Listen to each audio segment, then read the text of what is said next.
নমস্কার, আজ আমি বানাচ্ছি চিজ স্যান্ডউইচ। দেখে নিন আমি কেমন করে করছি। আমি ব্রাউন ব্রেড নিয়েছি, তাতে এই চিজটা দিয়ে দিচ্ছি।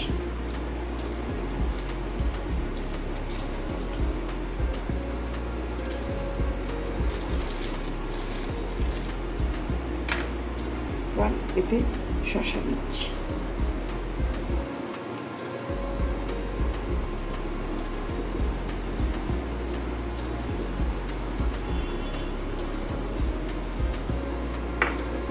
এর উপরে একটু নুন ছড়িয়ে দিচ্ছি, খুব সামান্য, কারণ চিজটাতে যথেষ্ট পরিমাণে নুন থাকে। আর দিচ্ছি এর উপরে সামান্য গোলমরিচ। আপনারা যেরকম খাবেন সেভাবেই দেবেন, আমি আমার মতো এটা দিচ্ছি।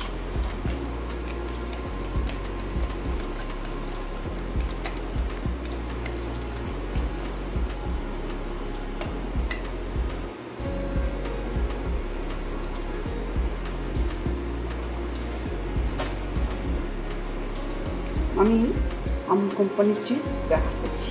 এই চিজটা আমার ফ্যামিলিতে সবাই খুব পছন্দ করে, সেই জন্য আমি এটা ব্যবহার করছি।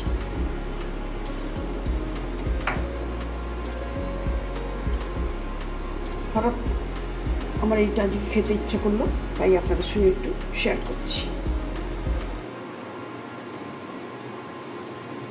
আমি চিজটা দিয়ে তারপরে শসা দিয়ে দিলাম,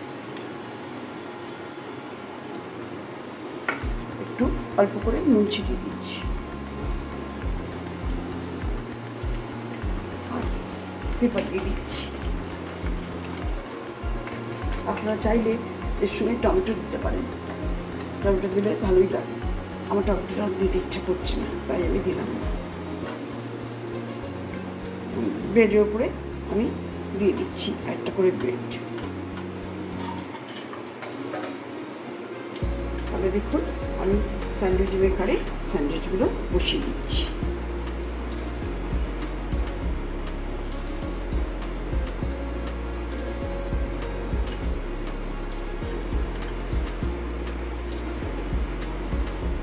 এবার আমি গ্যাসটা অন করবো। আমি গ্যাসটা অন করে স্যান্ডউইচটা চাপিয়ে দিচ্ছি। আমার কাছে ম্যানুয়াল স্যান্ডউইচ মেকার আছে, তাতেই আমি বসাচ্ছি। আপনাদের ইলেকট্রিক্যাল থাকলে তাতেই চাপাবেন। আমি বাটারটা গ্রিস করে দিয়েছি। একটা পিঠ এক পিঠ করে টোস্ট করবেন। আমার একটা পিঠ হয়ে গেছে, আর একটা পিঠ আমি করছি।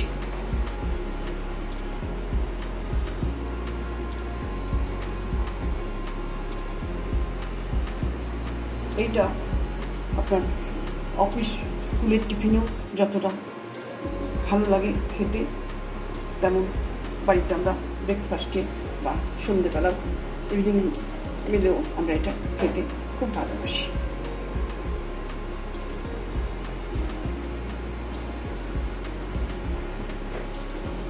আমার একটা স্যান্ডউইচ তৈরি হয়ে গেছে, আমি আরেকটা বসিয়েছি একই পদ্ধতিতে।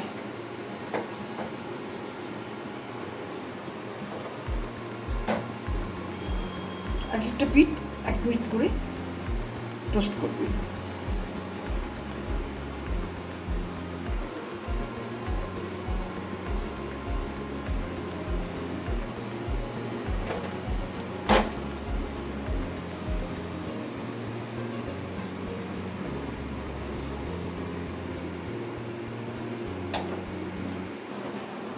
আমার টোস্টটা হয়ে গেছে, এবার আমি তুলছি।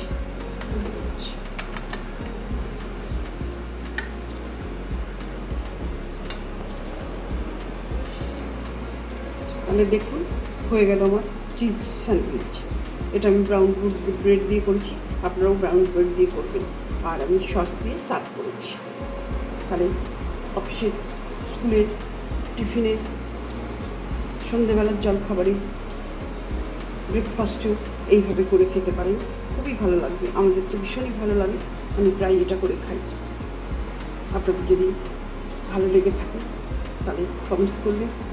আর প্রথম থেকে শেষ অবধি ভিডিওটা দেখার জন্য আপনাদের অসংখ্য ধন্যবাদ। দেখুন কেমন হয়েছে।